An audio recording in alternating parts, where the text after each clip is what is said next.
The following morning, would-be rescuers glimpsed the terrible remains of Swissair 111. Only one body was discovered intact.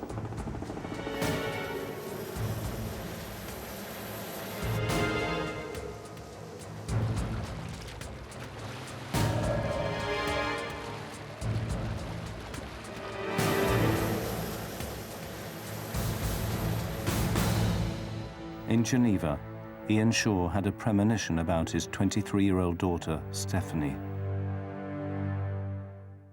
That night, the night on which she was due to return, for reasons I can't explain even now, I was restless and I was disturbed, and I slept early and woke while my wife was still awake and asked her if she had had news of Stephanie. No, she had not, but she didn't expect to have news of Stephanie. We knew she was coming on that flight and that she would certainly expect me to be at the airport to fetch her in the morning.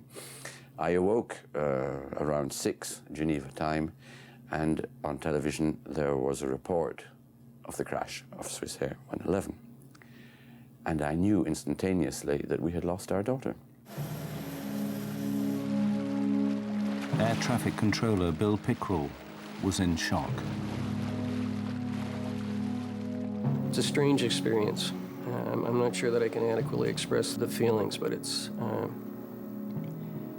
you work to provide a service, and you read about aircraft flying into a mountain or ending up in a swamp in some distant country, but you never expect that it's going to happen in your backyard. And when it does, it's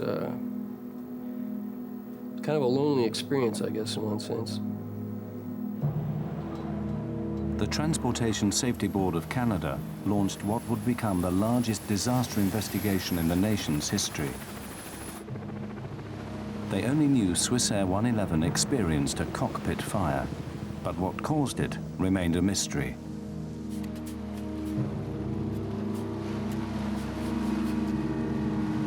Well, this accident was a challenging one to investigate, in that initially, of course, we had to recover the aircraft from about 55 meters of water, around 185 feet. Of course, it was also in many pieces. As it turns out, it was in a couple of million pieces. So that was the initial challenge.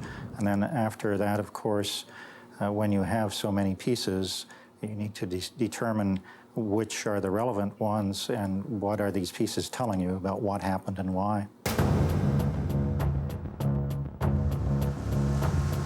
The TSB embarked on a 5-stage plan. First, divers were deployed to survey the wreckage. They discovered that the plane was smashed into millions of pieces. But as the autumn weather worsened, the risks to divers increased.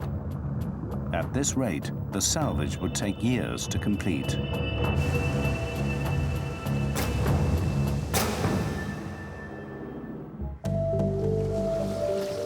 Stage 2. With help from the United States Navy, remote-operated vehicles began a more detailed search. The ROVs helped investigators survey the site. But the question remained: how to recover tiny pieces of twisted metal from the bottom of the sea? We have to go through little bits of airplanes, little pieces. In Swissair, we've had about 2 million pieces of airplane, and we pretty much almost had to look at them all because we had to discredit certain things, terrorists, bombs, various other types of faults. The TSB's investigators finally got the breakthrough they've been seeking: the black boxes. Recordings of cockpit and computer data told investigators that everything on the plane was working perfectly until the last few minutes. When the crew declared the pan, that they had smoke in the cockpit, after going through all of these parameters, we found no anomalies or no problems in any of that flight data that suggested there was a problem with the aircraft. So this led us to believe that the crew had a relatively operational aircraft. Aside from the smoke in the cockpit that they noted, everything else appeared to be working fine. And as they were making their plan to descend the aircraft, they experienced a series of systems failures that were in rapid succession and exponential. Copy that. Autopilot disconnect. Swissair 111, we must fly manually now. Mike Poole's CVR team then faced a serious setback. The last 6 minutes on both flight recorders were missing. You're losing systems rapidly on the airplane in that 90-second period that things are happening very fast. And one of the last things we know about was the 2 recorders went offline. So the fire has presumably breached the lines, breached the sources to these recorders and has stopped them. With the failure of the black boxes, investigators were no closer to learning how or where the fire started on Swissair 111.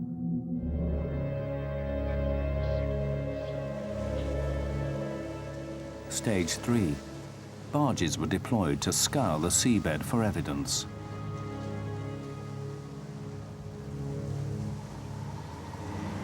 One by one, sad remnants of the airplane reached the surface. Her engines were recovered. Then the landing gear. These were among the largest pieces of Swissair 111 to be recovered. The rest were mere fragments, dredged up in a painfully slow process. Stage 4. A nearby military hangar provided a makeshift lab for the growing team of forensic investigators. Representatives from the American NTSB, Boeing, Swissair, and the Royal Canadian Mounted Police joined in the search for answers.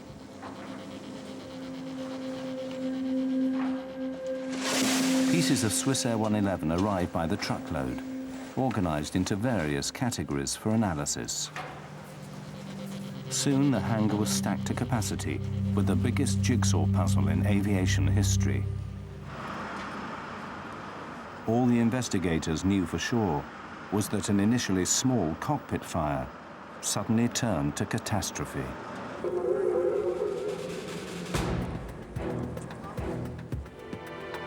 The team sorted through nearly 155 miles of wiring retrieved from the wreckage of Swissair 111. Here, the first real clue: evidence of electrical arcing. Scorch marks on metal revealed that the source of the fire was in the back of the cockpit, directly behind the first officer. By examining the aircraft's wiring plans, investigators found a likely suspect: the entertainment system in first class. The system had some major deficiencies. It was getting very hot.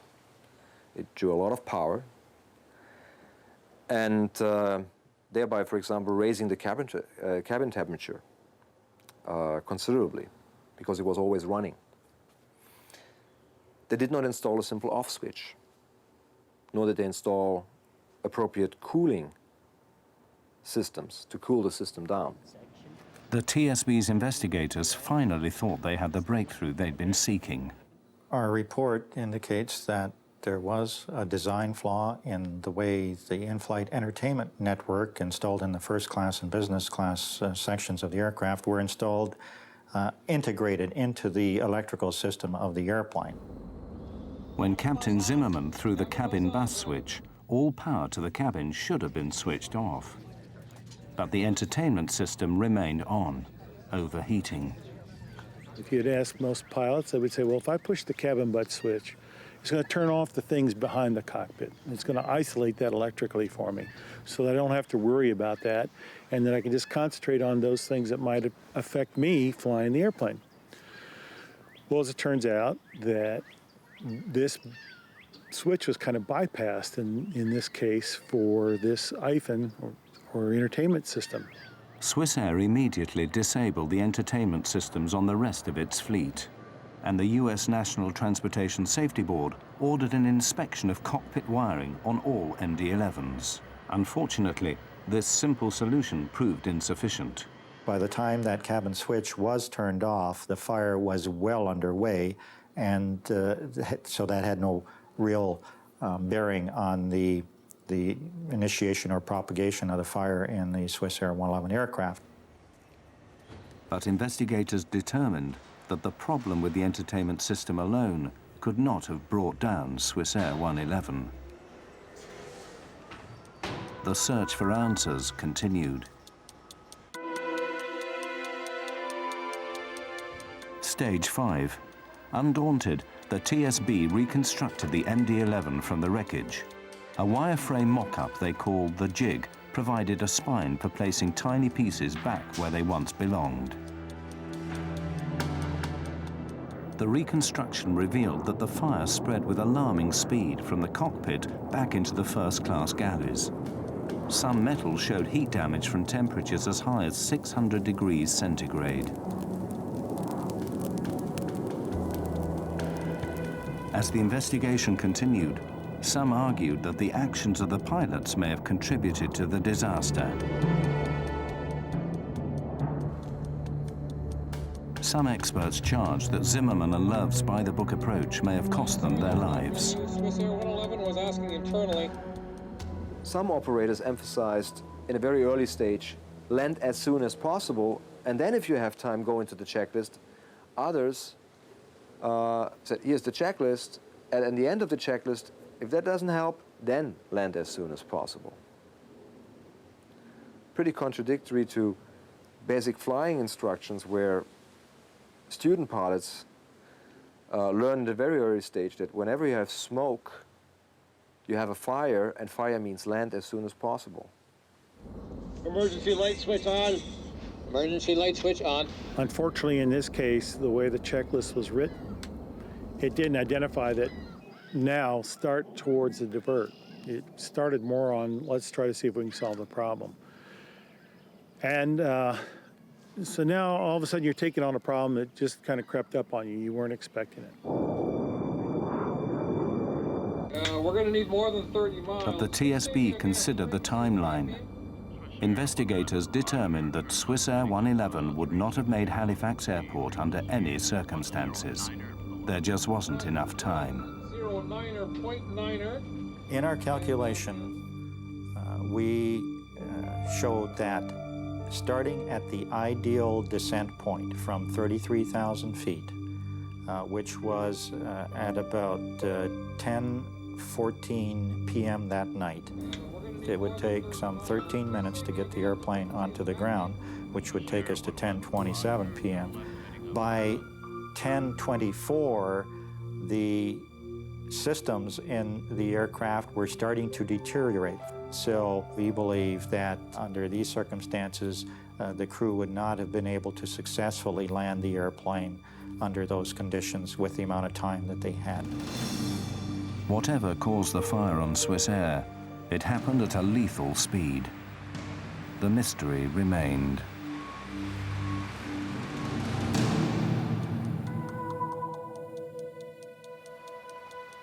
A year passed, then another ambitious operation began.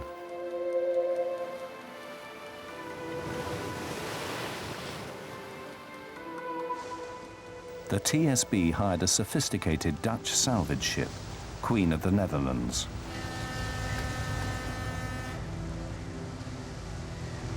The vessel has a gigantic vacuum system, capable of dredging even the tiniest pieces of Swissair 111 from the ocean floor.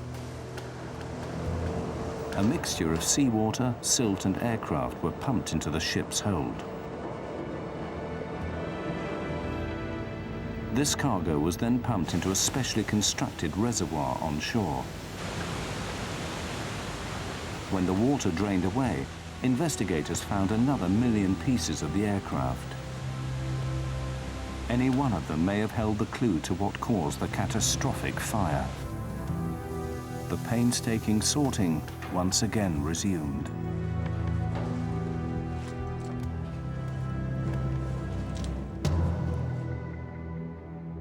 Finally, after 15 months, they found what they'd been seeking: a single faulty wire. We looked at all of the possible sources of heat that might start a fire in that area. And in this instance, we did discover a wire that arced in that way. And right next to it was some very flammable material called metallized polyethylene terephthalate covering material that covers the insulation blankets. This polyethylene insulate, which lined the MD-11, is common on commercial airlines worldwide. It has passed the industry's flammability tests that require materials to self-extinguish after a reasonable period of time. The investigation now took an abrupt turn. Instead of seeking the cause of the fire, the TSB now focused on the flammable materials that fueled it. This thermal acoustical material that was in this aircraft was very flammable. Even though it passed a test, it does sustain and it does propagate flame.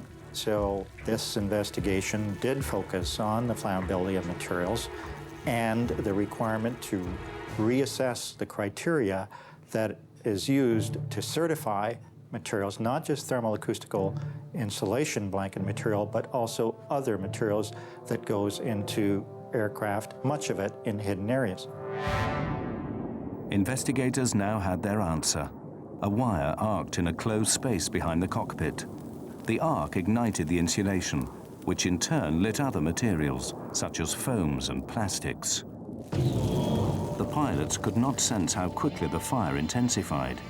But 14 minutes after they declared pan, pan, pan, the fire disabled all electronics in the cockpit. The black boxes went dead.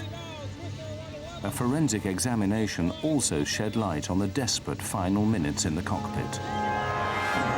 Love was in his seat. Captain Zimmerman was not, likely fighting the fire and probably dead before impact. The first officer was probably trying to find a place where he could put this big airplane. He just didn't have a lot going for him. He didn't have a lot of instrumentation left. And I'm sure he was looking for something, some indication that would give him an idea of where he could put the airplane down, maybe even ditch the airplane. What is known is that the first officer was in his seat. Whether he was unconscious, conscious, maybe had severe degree burns on his skin, it's not known. We know the captain was not in his seat, so very likely he was trying to fight the fire. That the checklists were found molten together, the pages, indicates that they were used to fight a fire. At 10:30 Halifax time, Love shut down engine 2. Investigators determined that he probably received a warning the engine was on fire. Chillingly, it proved that Love was alive a minute before impact. They could not determine whether the passengers were aware of the fire, at least until the very final moments. There were traces found of soot and smoke extending as much far to the business class overhead area. Whether the passengers have smelled the smoke, it's not known. DNA analysis showed that they had no residue in their body. The aircraft hit the water with a force of 350 Gs.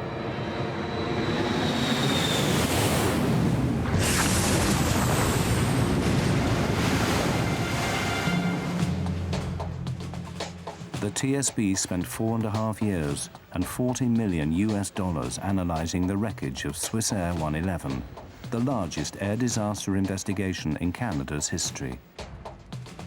Their conclusion: flammable materials do not belong on commercial aircraft. The rate of progression in this airplane, I think, surprised us and surprised others, and that's why we emphasize, again, the importance of raising the bar on the flammability standards for materials used in airplanes. Ian Shaw waited 4 years for the report to reveal the fatal flaw that took the life of his daughter. The truth has not diminished his anger at Swissair. There has to be accountability. If you are involved in wrongdoing, you must be held accountable. And you must declare your sense of responsibility. Otherwise, you are hiding and you're hiding, in this case, behind the flag of Switzerland. I think it's unbelievable. In the aftermath, Swissair decided to remove the flammable insulet from its entire fleet. They also made changes to checklist procedure, reducing response time in a cockpit smoke emergency. Swissair did something very interesting. They modified their entire Swissair MD-11 fleet according to all these findings. They built in cameras and smoke detectors, even into hidden areas, where pilots have a little TV monitor and they can see whenever there is a smoke warning, which makes them all help gain time. And that's the most important when you have the case of, when you have a fire. But plagued with financial problems, the mighty Swissair shocked the industry when it declared bankruptcy in October 2001.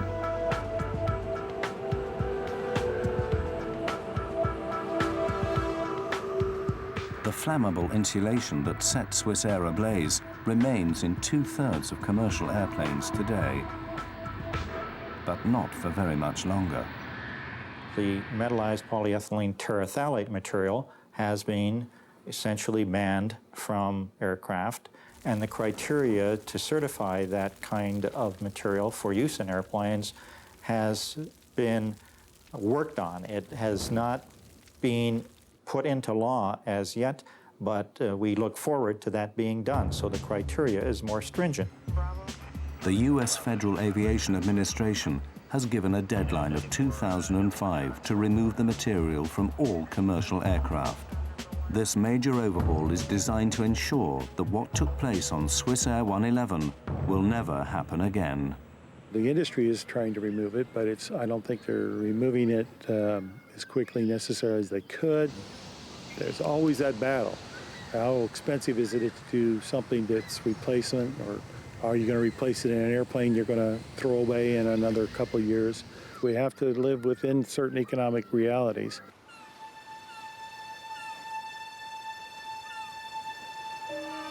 For Ian Shaw, losing his daughter so suddenly and violently has left a permanent emotional scar. He left his wife and his wealth behind in Geneva and now runs a modest restaurant in Nova Scotia in view of the sea where his daughter died.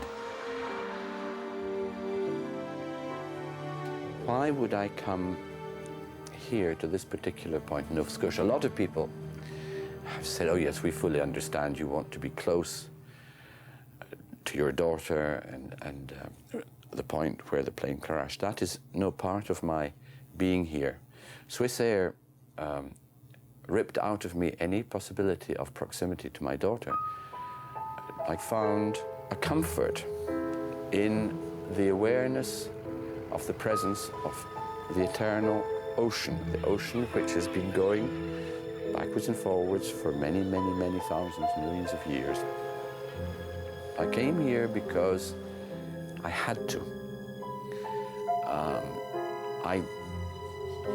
I can't give a fully rational declaration to you of why I came here. I can only say to you, I am in the right place for the wrong reasons.